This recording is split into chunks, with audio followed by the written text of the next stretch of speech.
Good morning. Good morning. Welcome back to the channel. Today is not a very fun topic.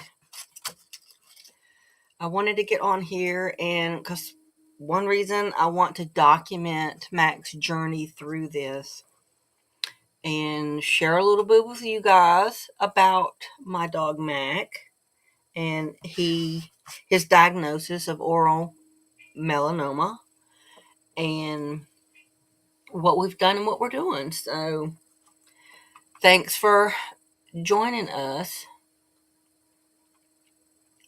I'm coughing bad today, so I hope my voice isn't too bad. I apologize for that, but it is what it is, they say. Oh, me. So I'm going to pull up a picture of my Mac man, my all his nicknames, Big Mac, Macaroni, Fat Boy. We call him Fat Boy more than anything, but he lost a lot of weight. So I was proud of him for that. But let me see if I can find. I want to. Oh, I got to do the share media thing. No. Okay. I haven't done this in a while, so I got to figure out how to get my picture up. Let's see. Media file. Let's find a good little picture. Oh, well. I think I'm going to have to upload one. Just a regular old picture of Mr. Mack. If I've got one downloaded. You know how it is. You have all these pictures on your phone, but then when you're on the computer, you have to go back to your Google Photos and download. It's not as simple. Oh, well, I won't waste your time with that. We'll just get right into it. Sorry. Dang, this throat. Okay, well, I noticed that Mac had, but he's always had kind of snaggletooth. He's a pug mix, and he's always been kind of snaggletooth. So, but I noticed him having his his gums. I'm gonna put this right here. This is yeah. See if I can make this a little bit bigger. You can see. I noticed right there, um, at his lower teeth, his gum just seemed to be swelled, and of course I didn't know what was going on with that. Um, so I set up a vet appointment and took him in. And I was kind of not expecting the C word. I was not, because I have two other senior dogs. Max only 12, and little dogs like him usually can live, 20 years? So I was not expecting him to have this kind of trouble this early. I have two larger dogs who are like 12 and 13, who are seniors and fatty masses or whatever, that we've had checked, and they do the little needle check, and they're fatty and nothing to worry about. They're just ugly. I really was expecting that to be the answer. One of those little fatty masses, nothing to worry about. But it wasn't. The vet was actually very concerned. He said, and we talked about the options to check it. And, he suggested surgery to remove it and then have it sent off for testing, which, of course, we went ahead and did that. We'll find the money somehow, because this is my heart. We have 8 dogs, as you know, but Mac is my heart. Let me tell you a quick story. When I adopted him, and I think it was 2013, he wasn't even a year old. It's funny. We had adopted a little pug terrier mix, a little black puppy, female, from the shelter for my husband. And she was so adorable. She was fit like you could cup her right in your hand. She was so little and so cute. And after about 3 months with her, being that we've been in animal rescue, we've been foster families and for I think about 20 years now. So I would always check the website of the shelters and share out on my social media and, whatever I could do. And I saw this picture and this adorable little picture. And I think, oh my gosh, that looks so much like Hannah. Hannah's the puppy we adopted, but it was a different color. And I looked on there and I noticed the birth date was the same. And I'm like, oh my God, this dog's from the same litter. This is Hannah's brother. So I went, and I was at work at the time on my lunch hour, scrolling the internet. Um, and I saw his picture. And I had just, I never carry a lot of money. Don't have a lot of money, but even, I don't carry it around with me because, everything now you use your cards for. But I had sold a painting, a small little drawing to somebody, a friend. So I sold it very cheap just because I, was doing it for them. $25. And so I had $25 cash in my wallet. And I called the shelter and I asked, I said, is this Hannah's brother? And I told her the story, and it was. And she said he was returned to the shelter. And the reason the adopter gave for returning him was that he needed too much attention. And it turns out he does, but that's fine with me. I like giving it. So I went, actually, I think I left early that day. I went straight over there to meet him. He was so precious. And talk about divine intervention. Since he had been returned past the date where they can get a refund, the adopter didn't get a refund, so they adopt dogs like that out at a lower cost. Guess how much his adoption fee was? $25. I had $25 cash in my wallet. I always say it's the best $25 I ever spent. And I brought him home. Oh, and Hannah was just, I think they remembered each other. She was just ecstatic. And they have been, bonded ever since. Sorry, I had to clear my throat. But I remember the first night, Hannah always slept on the bed with us because she was our little baby. She was the only dog that I guess, the first one we adopted together. Well, puppy we adopted together. Because we normally stick to adult dogs because I don't like dealing with puppy stuff. But so I hadn't even named him yet. It took me a while to pick a good name for him. But so Mack jumped up on the bed with Hannah, but instead of sleeping at the foot of the bed with Hannah, he comes straight up, whimpering and everything, and lays his uh, head across my neck like he's protecting my neck or something. I don't, not sure what all that meant, but he was definitely bonding. And he had picked me, I guess, as his person. I picked him as my best friend. And we have been bonded ever since. And he loves to go with me everywhere. And, during the lockdowns, we were forced to work remotely. And the work I was doing was something that was very easy to do remotely. So they actually let us continue to work remote for 2 years. And during those 2 years, I converted a shed into a little home office. And so me and Mac would walk from the house over to this little office and had him a dog bed under the desk and a little water bowl, and we would work. And that was our work day for 2 years like that. That was wonderful. And then the place had to shut that department down, and I got laid off after 30 years, but that's another painful story.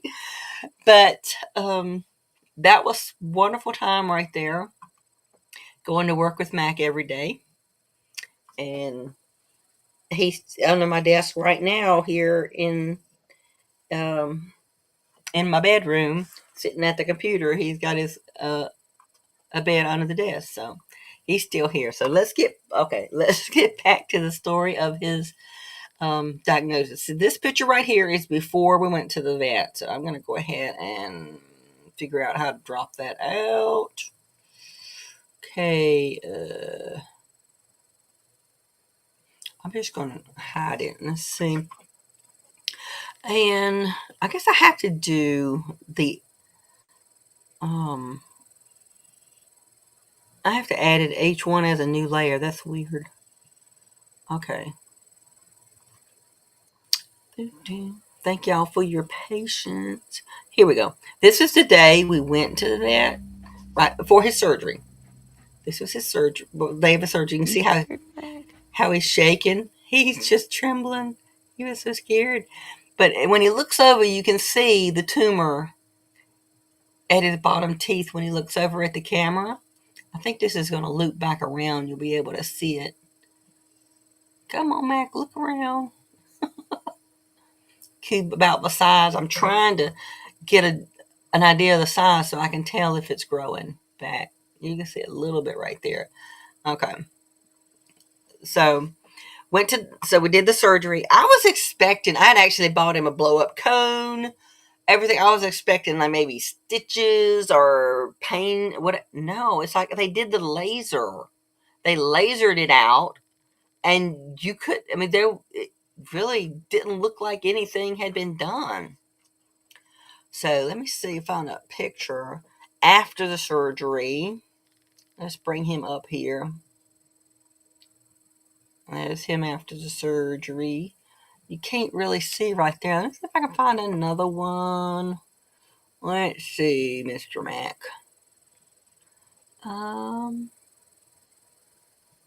I think this is going to be the closest one. Let me drop that one out. There we go.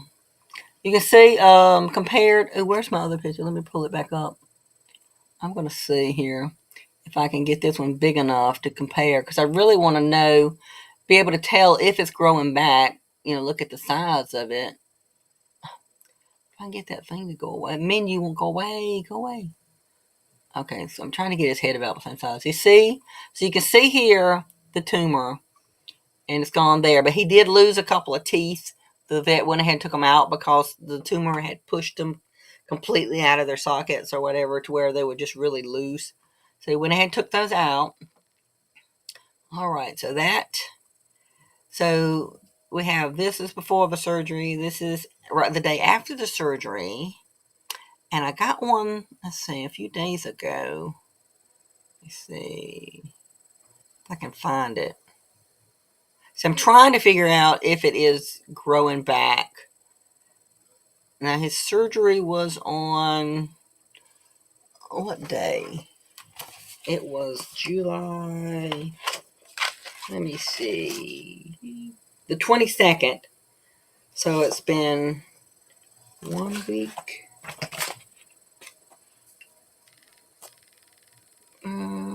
That's Monday. It's been 2 weeks. I think 2 weeks. Yeah. So let's see. Well, his mouth's not open in that one. It's kind of hard to see. So I'm not really sure whether it's back or not. But it's still better than a lot better than it was. Sorry, I keep having to cough. So I'm going to leave a little Mac right there. And I want to talk to you about what I learned.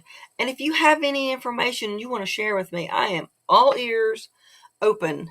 I had someone on Discord tell me about a protocol for dogs that could help, because as I started to research, the vet, well, I guess I'm getting ahead of myself. The vet did not give a lot of options for treatment.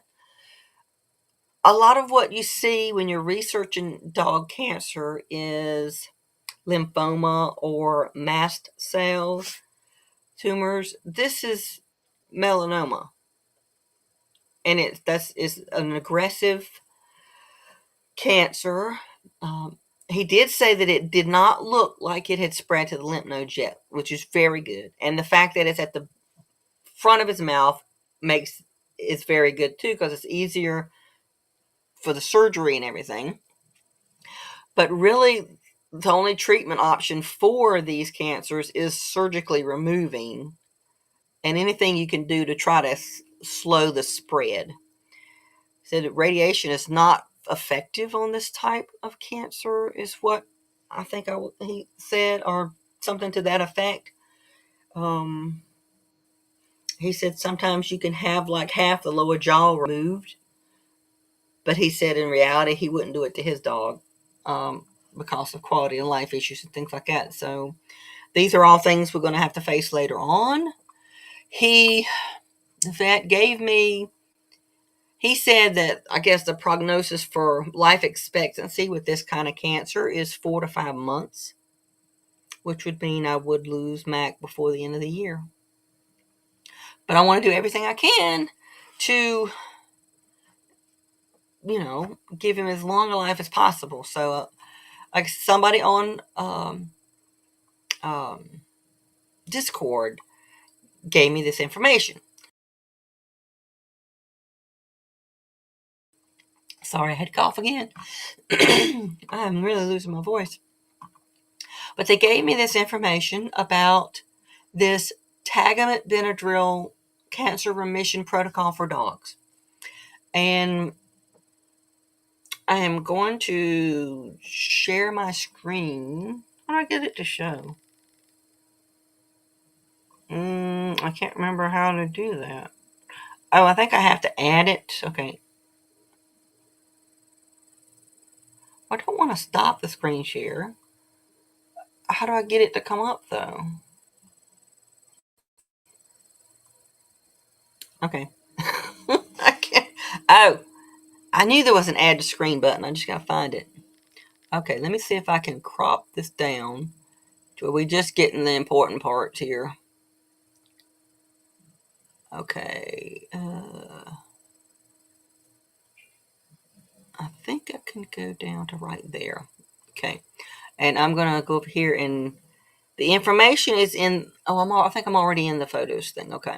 So let's get this bigger to where you can see what I'm seeing. And so I came here. This is what they suggested. And I believe the sad thing is the person who made this information, I believe, has already passed away. But tons of information here. But I'm going to scroll down and show you the protocol sheet that was shared with me. It's on here. So here it is. Okay, let's see if are you able to see that? Yep. Okay. And so this is what the protocol was. It's pretty simple.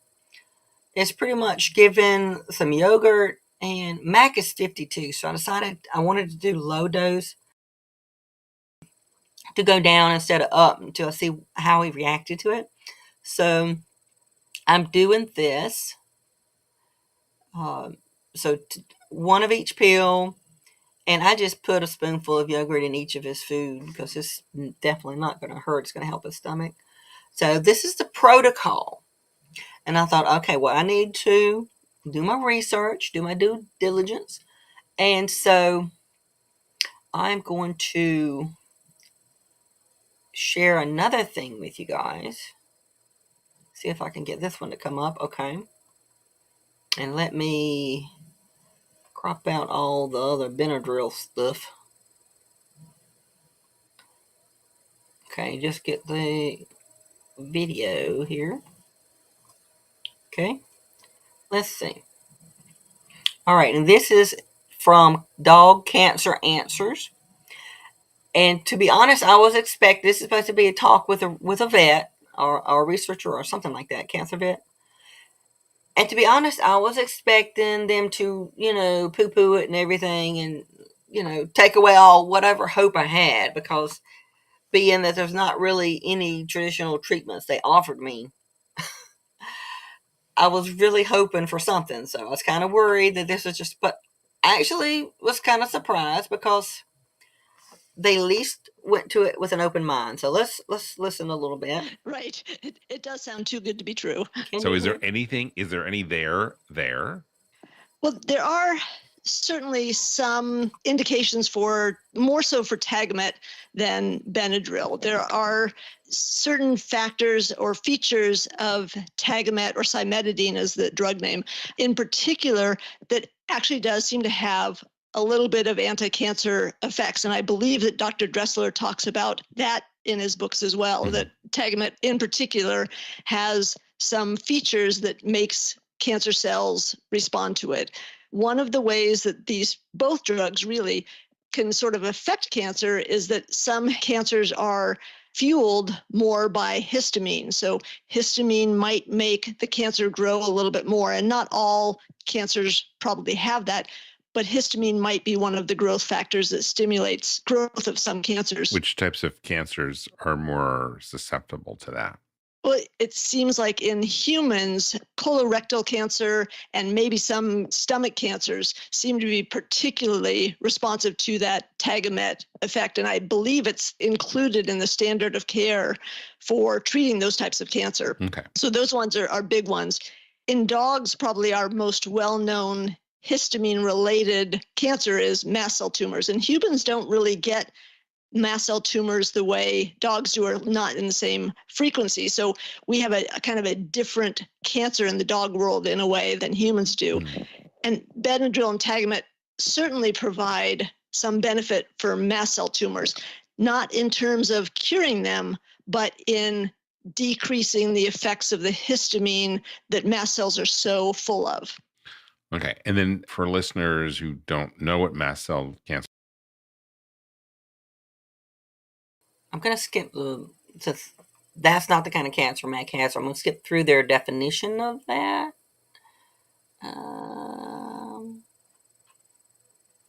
Let's see.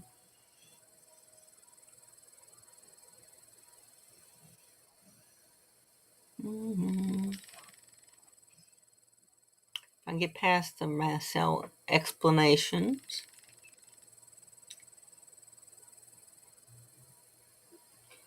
Or I just speed it up a little bit instead of speed it up a little bit. And then I'll go back down once I get to a place. And that they have different grades of mast cell tumors, and grade 1s are usually fairly benign and can be removed surgically and not necessarily come back. And then there's another grade that they can be much worse and spread to internal organs and make the animal feel really sick. So there's different levels of mast cell tumors. Okay. For people who are at home writing notes, it's MAST, M-A-S-T. Yes. So let's talk a little bit about using this cimetidine with these types of cancers. Why might? I'm trying to think whether did he talk about the other types? I thought he talked about the other types.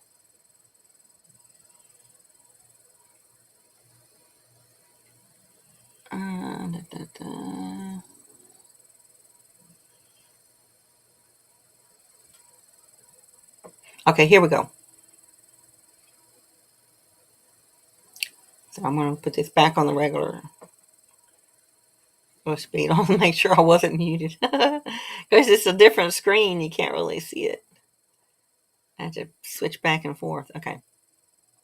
So they're, by giving both of those, you're effectively blocking two different areas that the histamine might attach to and affect. Okay. So other than mast cell, would you ever consider or recommend someone use this for treating dog cancer? I think the one other that I might consider it is in melanomas. Partly, we don't have very many good options for melanoma, especially if surgery is not practical or possible. But there seems to be a little bit of evidence that Tagamet in particular could affect melanoma cells. So I might consider in that case again, especially since we don't have other things available. Okay. So you've read this on the internet, you've heard this podcast. Okay. So you see, when I listened to that, it gave me hope. So this is a researcher who's saying, yeah, it can help. So we decided to go ahead and, oops, did I stop? Okay, yeah, stop. And there's my little Mac man. What is this? Oh, I don't know. No. Okay, I don't know how I ended up. That's, I don't know how I ended up there twice. Okay, screen share, and I. Okay. All right, I'm gonna just leave it hidden behind Mac because I don't know why I'm on there twice. But yeah, so after listening to that video, I did have hope. So we did start the regiment. I think day before yesterday, the day we went to the grocery store. We started it that night, and he's tolerating it very well. He hasn't had any upset stomach or anything. I think it's hard to tell if he's sleeping more. I know Benadryl makes you sleepy. It's hard to tell if he's sleeping more because he sleeps all the time anyway. He's asleep right now under my feet. So that's where we are now. And now we're kind of just in a holding pattern. Do the best we can, keep him on this regiment to hopefully keep it from coming back. And I'm thinking if it does grow back, I guess they will have to check again to see if it's spread. Because if it's spread, then there really wouldn't be any need in making him undergo another surgery, the stress of that. If it's already spread throughout his body, I wouldn't do that to him. Because he doesn't like going to the vet. You saw how he was shaking in that video. It's very stressful for him. And if his body was fighting cancer all over, I wouldn't want him to put him under that kind of stress just to cut a lump out of his mouth. So I'm trying not to think about that. I'm hoping that this regiment or this protocol will prevent the spread, hopefully. And I mean, if they check and it still has not spread to the lymph nodes and just grown back, we'll just have it surgically removed again and keep going as long as possible. Because I love my Mac man, and he is my best friend, and I want to keep him around as long as possible. But yeah, I just wanted to share that with you guys and let you know. And if you have any experience in this kind of situation, let me know. I'm open to all suggestions, information, and food wise, right now, we were doing everybody was getting wholesome kibble from Lowe's and toppered with pedigree can. But now I've switched. As soon as I found out about this, I switched Mack to that Fresh Pet from Walmart. I know that probably trying to make all his own dog food or raw and all this stuff would probably be better, but reality is you can only do what you can do. And when I only had two dogs, when I had greyhounds, I tried doing the all raw diet. And even with just two dogs, I could not keep up with it. I could not do it. I just couldn't. And I have tried, and I do occasionally do home cooked. But right now, like I said, we have 8 dogs and a foster.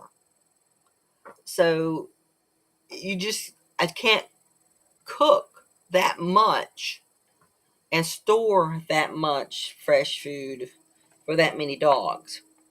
So I have to find something I can do just for Mac that's easy to, do just his bowl and everybody else gets the regular stuff. So I'm trying to do that. Um, you do the best you can with what you have and what your abilities are. And that's what I'm trying to do right now. Um, but yeah, any prayer would be appreciated.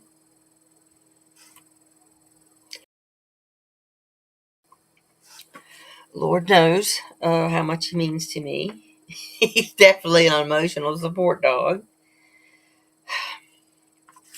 But yeah, I would love to hear your stories if you've gone through this or going through this.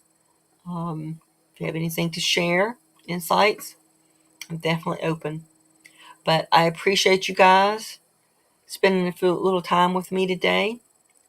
And I will hopefully be back on with some good updates. And I'll keep you updated on his journey through this. So, all right, guys. Well, I am going to jump off here. I've got housework to do and tons of other stuff. So, all right, you guys have a happy, wonderful day.